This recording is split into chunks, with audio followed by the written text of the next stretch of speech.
ser uma... Apareceu. Oi, gente, eu acho que já começou a transmissão. É isso? Porque aqui ainda É tá... isso. Vamos ver. Eu acho que sim. Estou muito independente hoje, fazendo tudo aqui sozinha. Eu acho que a transmissão já começou. Eu só não sei como farei. Ah, eu acho que... Gente, eu acho que eu não posso ficar aqui na página do Facebook, né? É isso aí, tô ao vivo! Deu certo. Deu Deu certo, certinho. gente. São os nossos convidados muito maravilhosos que vamos conversar hoje. Então, eu até ia falar para a gente esperar um pouquinho as pessoas chegarem.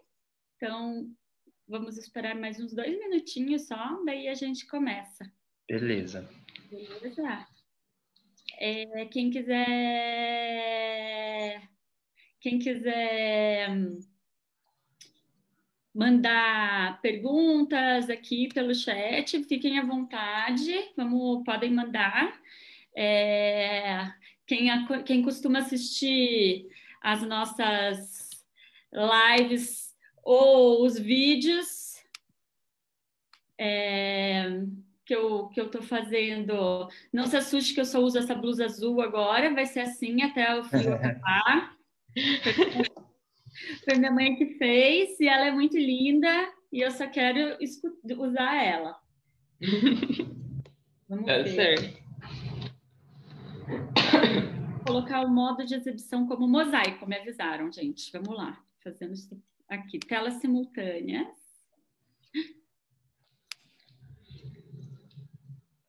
Isso? Não é isso. O cabelo fica meio azulado, né? É verdade. Na câmera. Ai, gente, calma. Exibição da galeria. Acho que é isso. Ah, louco! Consegui. Boa. Pronto. Gente. Nossa, eu tô demais hoje. Muito independente. Independente. Gente, então eu acho que vamos começar, né? De 35. Primeiro, então, eu quero agradecer a todo mundo que já entrou, todo mundo que veio participar da live de hoje, do nosso versão beta. Como eu falei, quem quiser mandar mensagem, fica à vontade. Eu não consigo ler muito elas ao mesmo tempo, que daí é coisa demais já para mim, mas as meninas do coletivo de comunicação estão lendo, anotando tudo, me mandam, e tendo possibilidade, a gente lê todas as perguntas aqui também. E o que a gente não conseguir ler, pode ter certeza que a gente vai anotar e lembrar para incluir nas nossas próximas discussões. Para quem não me conhece, eu sou a Roberta Sibin, eu sou produtora cultural, sou comunicadora também, eu coordeno um projeto social mais legal da cidade, aquelas que você acha, chamado Girls Rock Camp Curitiba, que é um projeto que atende meninas de 7 a 17 anos. Eu sou mãe da Lina, uma menininha de 4 anos, e estou aqui como pré-candidata a vereadora pela primeira vez. E nesse rolê de pré-candidata, eu estou sempre tentando construir todas as pautas da pré-candidatura no coletivo, sempre conversando com o maior número possível de pessoas, e esse é o motivo que a gente tem o Versão Beta, né, que é esse programa de entrevistas. Então, aqui eu recebo as pessoas para bater um papo, para multiplicar ideias, sempre pensando em como transformar essas conversas também em políticas públicas. Então, hoje a gente vai falar sobre a cidade, né? Como garantir esse direito à cidade para todos. E a cidade é nossa, né? De todos nós. Então, diante disso, por que tem tantas pessoas que estão tão distantes dos espaços públicos, né? Por que a maioria por que a gente tem tantas minorias ainda tão hostilizadas dentro das cidades? Mulheres, crianças, a comunidade LGBTQI+, a população periférica.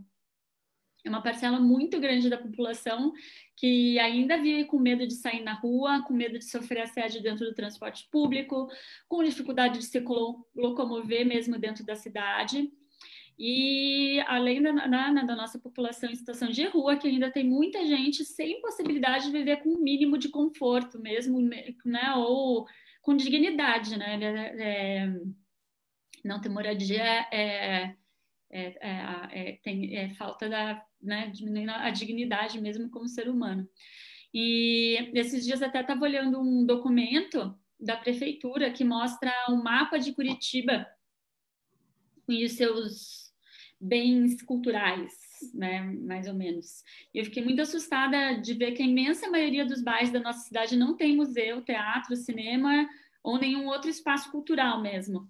Fiquei muito assustada, mas nada muito surpresa também. E não é só isso também, a maioria pelo que eu vi naquele documento, a maioria dos parques, praças e espaços de lazer da nossa cidade são localizados do centro ou em volta das regiões centrais. A maioria dos bairros de Curitiba não tem, muitas vezes, sequer um parquinho para criança. E como é que será que a gente pode pensar, então, em construir uma cidade melhor para todas as pessoas, né? É realmente uma construção coletiva, assim, a gente tentar chegar nesse começo de solução, talvez. E para falar disso, eu estou aqui com 2 arquitetos urbanistas maravilhosos que estudam sobre esse assunto e vão falar um pouquinho para a gente da pesquisa deles e da vivência deles também. Então, meus convidados hoje é a Elisa Siqueira, que é arquiteta e urbanista, mestrando em planejamento urbano pela UFPR. Ela pesquisa a produção da cidade pela mulher. Estou super curiosa para ela contar mais. Tudo bom, Elisa?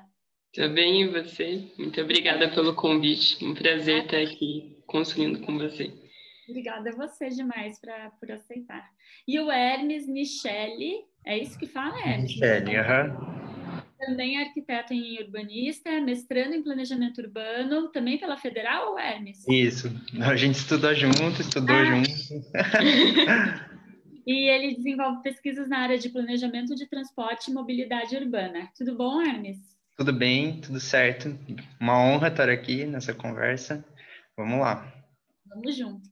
Gente, então, a primeira coisa, eu queria que vocês se apresentassem um pouco e falassem um pouco sobre, né, as suas carreiras e a área de pesquisa de vocês.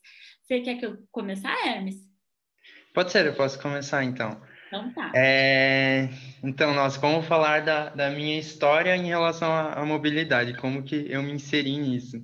Eu fui criado na Caximba, né, o bairro mais distante de Curitiba, e aí para acessar qualquer lugar da cidade eu tinha que pegar ônibus, e acho que isso me atiçou a minha curiosidade e eu comecei a procurar entender como que funcionava o sistema de ônibus. Eu lembro que eu ficava vislumbrado com o biarticulado, a porta abrindo certinho no tubo, aquilo me deixava, meu Deus, que coisa mágica. E aí eu fui entendendo, fui indo atrás, isso desde criança, assim, eu brincava de ônibus.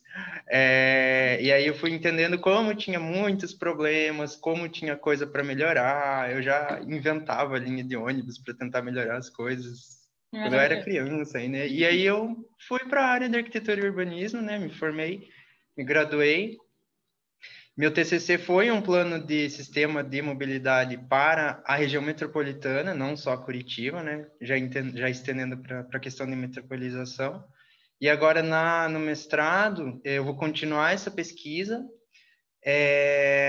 com foco em transportes metropolitanos e num conceito que se chama TOD, que é o Transit Oriented Development, que é uma estratégia de desenvolvimento orientado ao transporte, que busca criar áreas compactas em torno de estações de transporte. Tipo, temos uma estação de metrô, uma estação de BRT, uma estação de trem ali, então vamos aproveitar e vamos criar muita habitação, muito comércio, para que haja uma movimentação a pé e de bicicleta, para aumentar, para intensificar esse tipo de os modais ativos, né?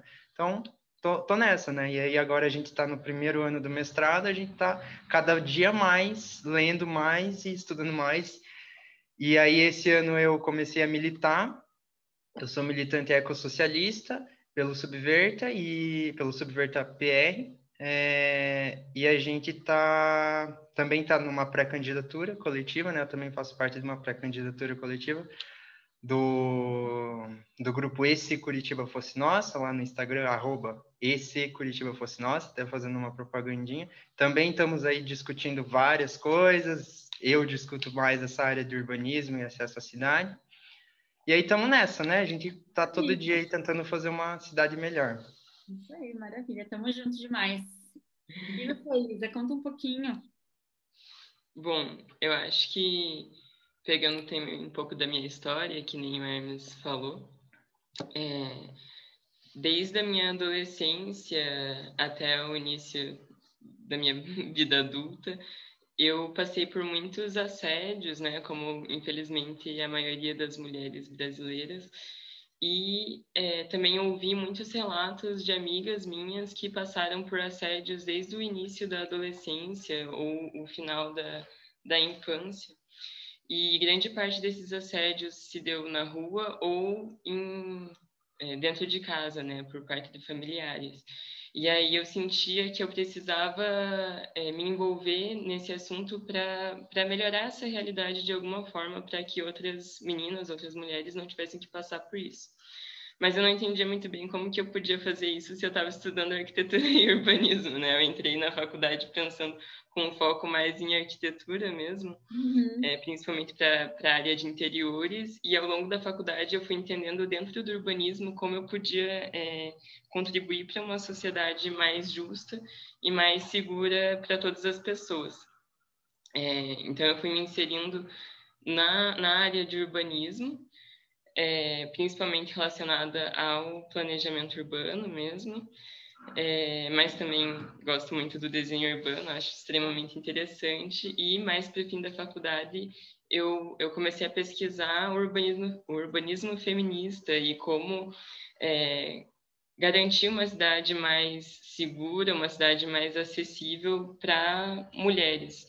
E aí juntou as duas coisas os meus dois desejos, né, meus dois anseios de atuação, e eu realizei no final da faculdade o trabalho final de graduação numa pesquisa com mulheres residentes de assentamentos precários, em específico numa área de ocupação irregular em Piraquara.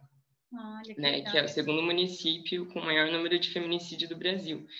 Então, e também que abriga a maior área de ocupação irregular da região metropolitana de Curitiba. Então, por esses motivos, eu fui fazer minha pesquisa lá para entender como que eu poderia utilizar ferramentas do urbanismo para garantir um espaço de moradia melhor para essas mulheres.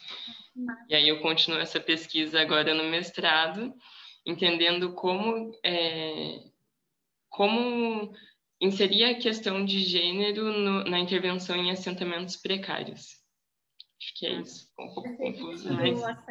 Esse do assédio, né, é uma questão muito... Esses dias eu vi em alguma rede social, sei lá, perguntava, você lembra a primeira vez que você foi assediada na rua, assim?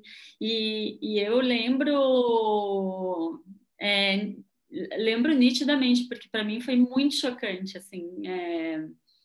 Eu tinha 11 anos, talvez, assim, e eu tinha descido do ônibus sozinha para ir para o balé, fazer balé. Então eu pegava um ônibus da minha casa, eu morava no Capão da Embuia e era uma viagem bem curta, assim, sabe?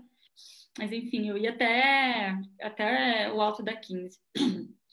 E eu desci do ônibus, eu estava esperando para atravessar, assim, um cara passou de bicicleta e deu com a mão inteira na minha bunda, assim. Aquilo eu fiquei muito chocada, muito, assim, tipo, porque assim, me lembro que me tirou o ar, assim, fiquei nervosa, como se a culpa fosse minha, né?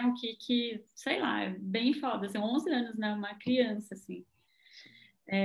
E também a gente viu esses dias, eu até pus no meu Instagram, assim, uma pesquisa que falava que 86% das mulheres brasileiras já sofreram assédio em espaço público.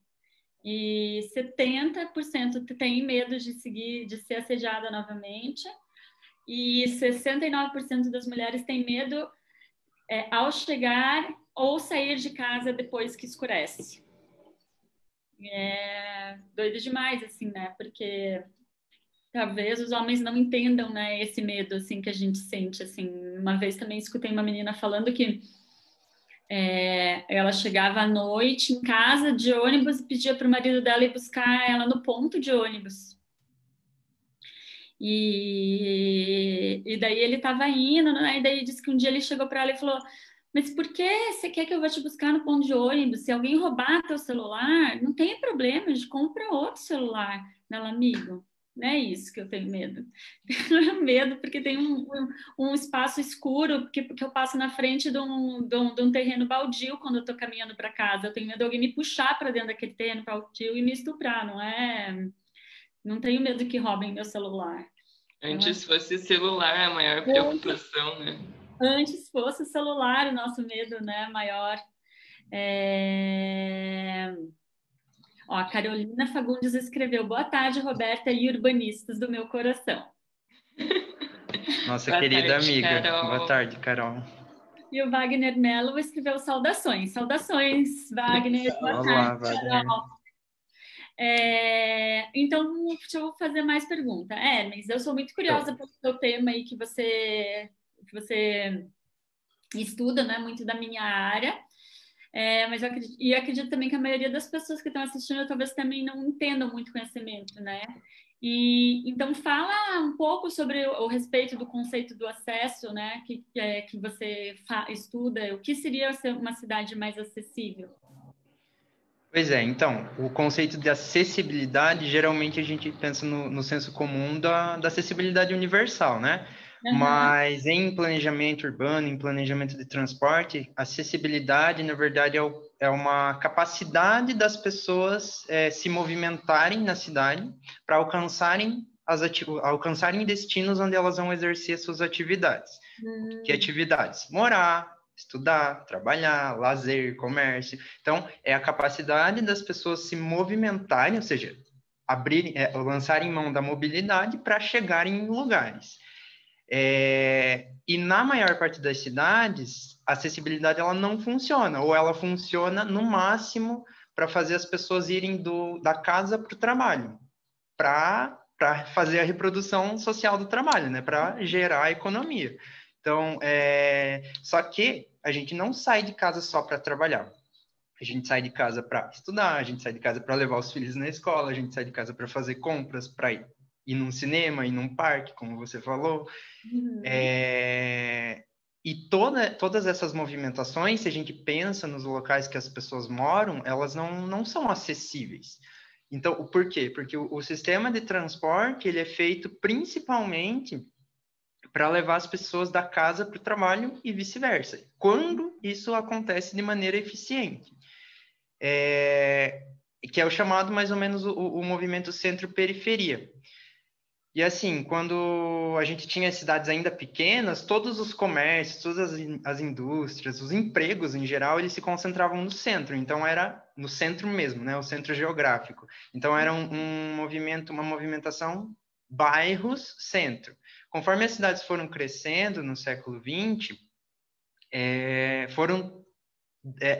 esses empregos eles foram se descentralizando, então foram surgindo subcentros comerciais de serviços e tal, às vezes organicamente, né? Um bairro começa a crescer, começa a ter mais comércio ali e tal, como se a gente pensa Santa Felicidade foi mais ou menos nesse sentido, Pinheirinho, Boqueirão.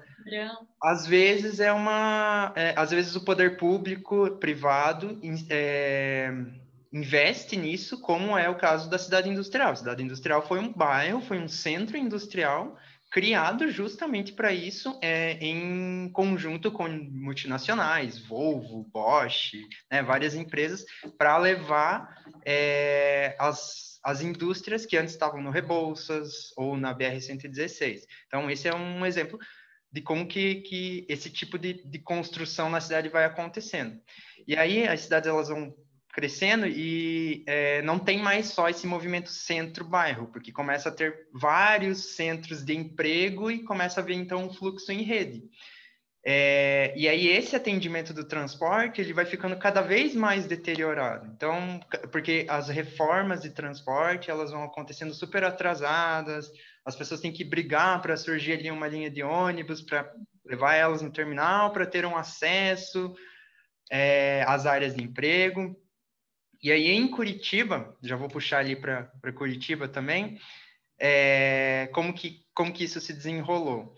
Lá no Plano Agache, em 43, a gente teve o plano de eixos do Alfred Agache, que definiu a cidade para ela crescer em determinados eixos, né? O norte do Santa Cândida, sul Pinheirinho, leste para o lado do Cristo Rei e oeste para o Campina do Siqueira. E, além disso, pensava em setorizar a cidade, né? Já aqui vai ser o local de morar, aqui vai ser o local da indústria e tal. Aquela é uma premissa bem de urbanismo modernista, né? Deixar as pessoas em caixinhas dentro da cidade.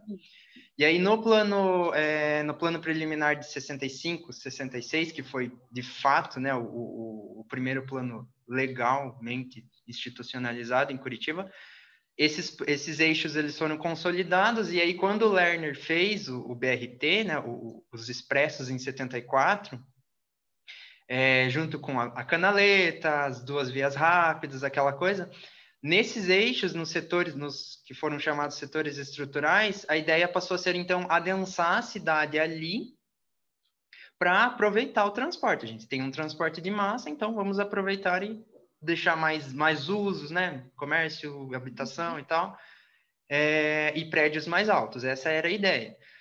E nisso também foram criados os terminais de integração e com a possibilidade de acesso dos alimentadores. E aí o que aconteceu conforme as décadas foram passando? Os setores estruturais, eles foram ocupados por produção habitacional de mercado. Quer dizer, aquela produção que construtoras vão lá e constroem. Pessoas que podem pagar vão lá e vão comprar imóveis dentro desses locais. Ou seja, pessoas que têm dinheiro, porque aquela área ela vai se valorizando. E aí não é qualquer um que vai conseguir comprar um terreno ali. E aí as pessoas que realmente utilizam o sistema de ônibus, elas vão morar onde? Elas vão em 3 opções. Ou elas compram terrenos baratos e fazem a sua própria casa no processo que a gente chama de autoconstrução, e aí esses terrenos baratos vão estar na periferia, ou elas recebem ajuda de programas federais, como foi o BNH, Coab, e mais recentemente o Minha Casa Minha Vida, cujos conjuntos são jogados na periferia também. É gritante, assim, quando a gente olha o mapa de Curitiba, onde estão localizadas as Coabs e Minha Casa Minha Vida. E, por último, as produções informais, que são as favelas, que são os assentamentos, né? Que em Curitiba eles são marcadamente localizados em áreas de várzea, né? Eles são escondidos, porque eles não estão em morros, como acontece no Rio de Janeiro, assim, você chega no Rio de Janeiro, você vê. Aqui em Curitiba, não, eles estão escondidos nas áreas de várzea. A galera acha que não tem favela. A galera acha que não tem favela aqui. E aí, toda essa galera, a classe trabalhadora, as classes menos favorecidas, elas estão longe do biarticulado. Elas dependem de saíram pegar... desse eixo, né, então? Exatamente, elas dependem ali de pegar 2, 3, 4 ônibus por dia para conseguir acessar a cidade, né? Exatamente isso. E aí, quando a gente pensa, por exemplo, no setor estrutural, a gente vê vários terrenos subutilizados. Por exemplo, do lado do terminal do Capão Raso, é gritante assim, a quantidade de terrenos vazios que são alvo de especulação imobiliária, para que um dia, quando valer mais aquele terreno, quando tiver um custo da terra maior ainda, alguém ir lá e construir. A mesma coisa no Santa Cândida. E aí, enquanto isso, alguns terminais e mesmo áreas fora de entorno de terminais, fora dos eixos estruturais, elas são muito mais densas. Eu faço pesquisas nessa área, eu já fiz artigos, estou até aqui com alguns dados. Por exemplo, no Capão Raso, a densidade ali é de 246 habitantes por hectare, 246.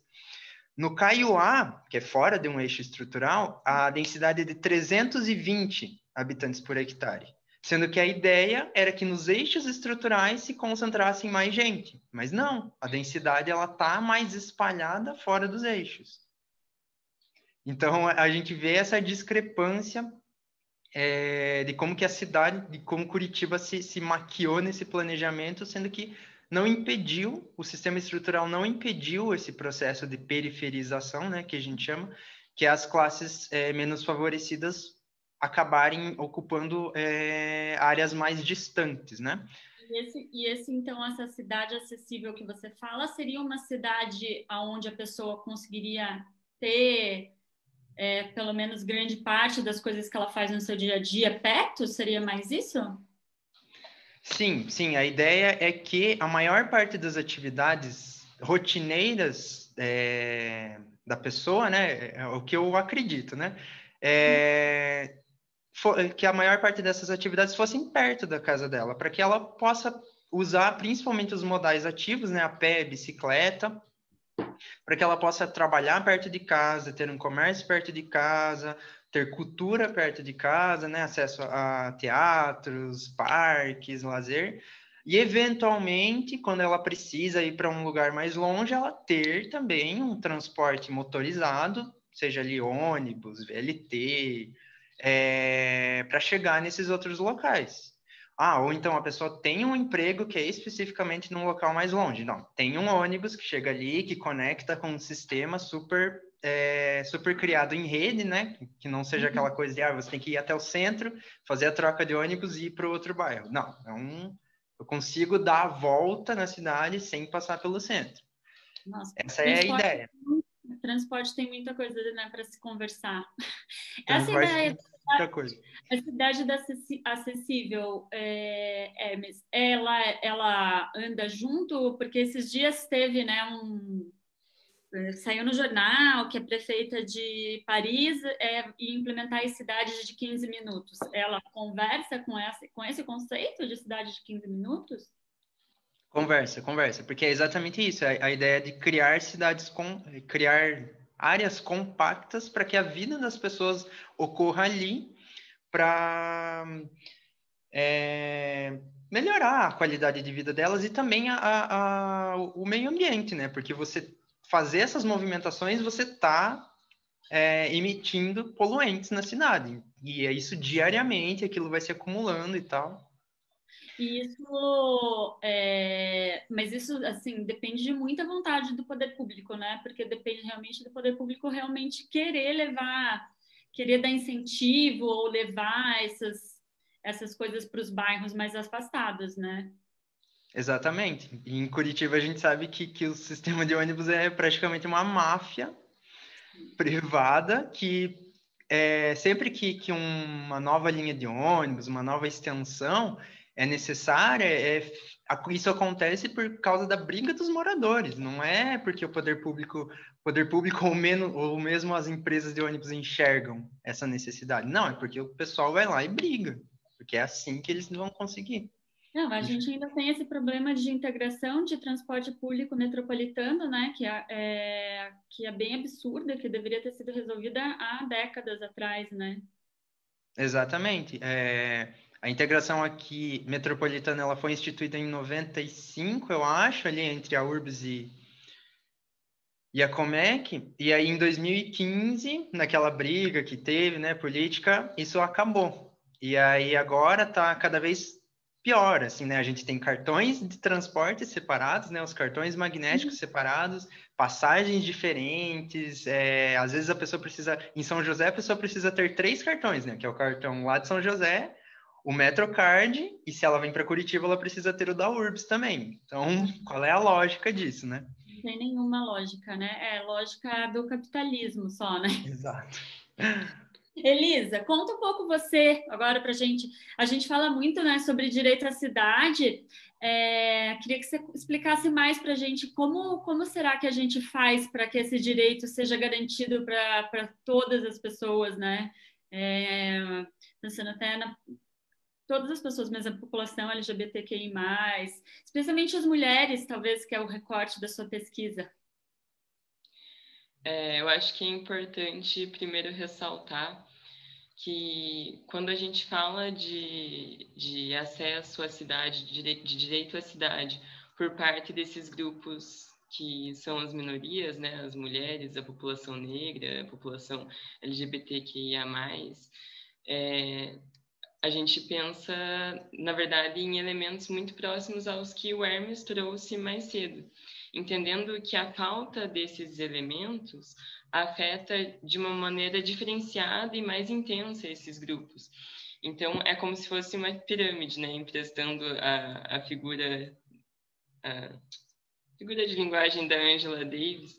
Se você pensa numa cidade do jeito que já se tem pensado quanto a transporte, quanto a moradia, você pensa no mesmo formato que atende os grupos hegemônicos. Então, você está atendendo ao topo da pirâmide. Agora, se você volta o olhar para esses grupos socialmente oprimidos, você atende a base de um jeito que melhora, não tem como não melhorar para todos, né? Então, pegando, por exemplo, a melhora dos passeios, né, das calçadas. Se você melhora a qualidade das calçadas, você está melhorando para todo mundo. Mas isso afeta de uma maneira muito mais intensa o cotidiano das mulheres, porque os deslocamentos femininos se dão muito mais a pé do que os masculinos, né? E também as mulheres, elas têm um papel por parte da sociedade, né? A sociedade nos dá esse papel de cuidadora. Então, a mulher que cuida das crianças, a mulher que cuida dos idosos e a mulher que cuida das pessoas com deficiência física. A partir do momento que a calçada não é adequada para esses grupos, ela afeta também a mulher, indiretamente. Então, é um exemplo de uma medida que beneficia a toda a população, mas beneficia em um maior grau as mulheres, os idosos, as pessoas com deficiência física. Né? Eu acho importante pontuar isso, porque muitas vezes quando a gente fala de direito à cidade para as mulheres, as pessoas ficam, mas e os homens? Mas e... Não sei, quando você pensa no direito à cidade das pessoas negras, mas e as pessoas brancas? Como se esses grupos fossem ser excluídos de alguma forma, né? Quando você pensa voltado às minorias, quando na verdade o que acontece é o contrário, né? Tem se voltado o olhar para os grupos hegemônicos e nisso as minorias são excluídas. Então, o que o Hermes trouxe sobre o jeito que o transporte é organizado, o jeito que o sistema viário é organizado para atender o deslocamento casa-trabalho, e atende o deslocamento da produção da vida. E quem está mais ligado, ou mais exclusivamente ligado à produção, são os homens. Quem faz a maior parte dos percursos de reprodução da vida, ou seja, ir no mercado, buscar o filho na creche, levar na escola, fazer toda essa outra série de deslocamentos, é a mulher, porque é o papel que a sociedade traz para nós, né? Então, a partir do momento que você não pensa num sistema de transporte, num sistema viário que atenda esses deslocamentos, você afeta a mulher numa intensidade muito maior do que você afeta o cotidiano do homem, né? Além disso, eu acho que a questão fundiária, ela é crucial, assim. O Hermes comentou também sobre os vazios... O Wagner Mello mandou aqui uma mensagem e falou: meu trabalho de sociologia urbana abordou exatamente esse assunto. Gostaria de saber como podemos pensar a cidade como um lugar de convivência e não de gentrificação. Acho que ele mandou essa mensagem na hora que o Hermes estava falando. Eu acho que é um pouco isso mesmo, né? Essa construção de espaços de convivência também dentro da cidade também afetaria muito a vida dessas minorias, né? Sim. Fala da questão do direito à cidade, do direito de construir a cidade. Então, quando a gente fala de direito à cidade, a gente fala do direito de você transformar a cidade e ser transformado pela cidade, né? Você pensar que isso tem sido negado aos grupos, às mulheres, à população LGBT, a todos esses grupos de minorias, você entender que esses grupos não estão participando nem da transformação da cidade e mal estão tendo acesso à cidade que já existe, né? Que é uma cidade criada para a lógica, segundo a lógica do homem branco, hétero, cis e de classe média. Então, conectando um pouco com essa questão que não lembro o nome, o Wagner trouxe, quando você não pensa, por exemplo, em um sistema de transporte que atenda essas pessoas, você tira muito tempo do cotidiano dessas pessoas. Então, mesmo que você crie espaços de convívio, espaços de lazer, essas pessoas não vão conseguir acessar porque elas estão gastando 4 horas do dia delas dentro de transporte público. E se você localiza esses espaços de convívio fora dos deslocamentos cotidianos dessa pessoa, então é impossível que ela faça mais um deslocamento para chegar nesses espaços de convívio. E a criação desses espaços de convívio é de extrema importância dentro dos deslocamentos cotidianos desses grupos, para que eles possam ter outros espaços de construção política, de trocas de conhecimento, de trocas de ideia. Isso faz parte do direito à cidade, né? Quando a gente pensa nas mulheres, os espaços de convívio que sobram para elas, para além delas estar cumprindo a função de cuidado, via de regra, é a igreja e a escola. E são espaços em que elas são ensinadas a continuar nesse papel de submissão, nesse papel de cuidado, nesse papel que tira tanto a qualidade de vida das mulheres, né? Então, é muito necessário que se pense outros espaços de convívio dentro da realidade delas, que elas possam acessar e que elas possam ter uma construção política e se engajar mais na construção da cidade, né? E, para além disso, é importante que, né, no começo da nossa conversa, antes você comentou que você tem esse foco na primeira infância, esses espaços de convívio, além de públicos, eles têm que ter espaços voltados à criança, para que as mulheres possam acessar eles, porque elas não podem se livrar, via de regra, do papel de maternagem delas. Com certeza, né? E quando não é a mulher, daí a mãe, né, às vezes é uma avó ou uma cuidadora, né? Sempre ali uma mulher fazendo esse papel. Eu tenho uma filhinha, né? Quando ela era neném, a gente caminha muito.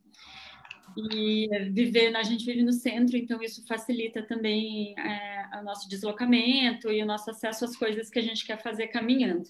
Mas quando ela era pequenininha, a gente andava de carrinho nas calçadas. Era um grande desafio. Eu e meu companheiro, a gente brincava que quando a Lina, o nome dela é Lina, Roberta gosta de arquitetos, tá, gente? Quando a Lina crescesse, ela ia ter uma lesão cerebral por causa do carrinho balançando nas calçadas, que é muito absurdo as calçadas que a gente tem, que ia dar uma lesão cerebral dela. Daí, quando ela crescesse, ela ia ter uma banda punk chamada Lesão Cerebral.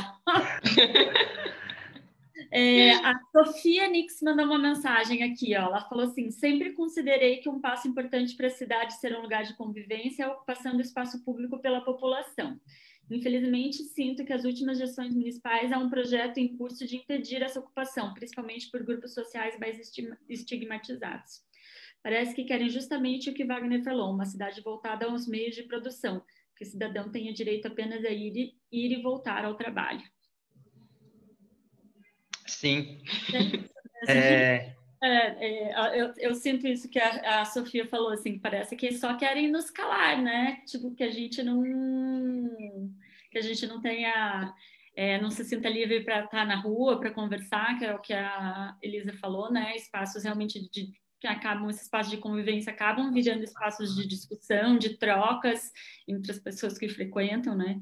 E eu tenho também um pouco essa impressão que tudo é para nos despolitizar, para que a gente se torne apolítico e assim eles sigam em curso com o seu projeto, né, de fazerem o que quiserem. É mais ou menos isso. Se a gente pensa que a cidade ela continua sendo setorizada dentro do sistema capitalista, você mora aqui, você é pobre, você vai morar aqui, você sai no máximo para você ir trabalhar, para você levar seu filho na escola. Se você faz algo além disso, você está indo contra o sistema. É uma parada bem bizarra, assim. Se a gente pensa, por exemplo, no que aconteceu, como era a São Francisco, a Riachuelo ali antes da reforma, era mais ou menos isso. Eram pessoas que, em tese, não deveriam estar ali, né? Pessoas da periferia negra, LGBT e tal, e aí fizeram uma reforma urbana, uma restauração para deixar mais bonita Riachuelo, São Francisco e tal, e isso gentrificou a área e expulsou, né? Esse pessoal dali. Então é isso, aquele pessoal não deveria estar ali, mas começou a ocupar áreas que para além da onde elas estavam morando, né? E aí a gente vê essa ação do poder público, às vezes até com ação policial, né? Ou com o tempo de expulsão dessas cidades. Tipo, você não vai ocupar esse lugar, não. Você vai ficar lá no seu cantinho, você vai ficar lá na sua favela, você vai ficar lá na sua Coab. Sim, pois é complicado mesmo. Gente, eu vou falar que foi super legal essa conversa. Eu tenho mais 1000 perguntas, coisas que eu anotei aqui do transporte. É uma coisa que a gente ainda tem muito para se conversar, né? Nessa vida.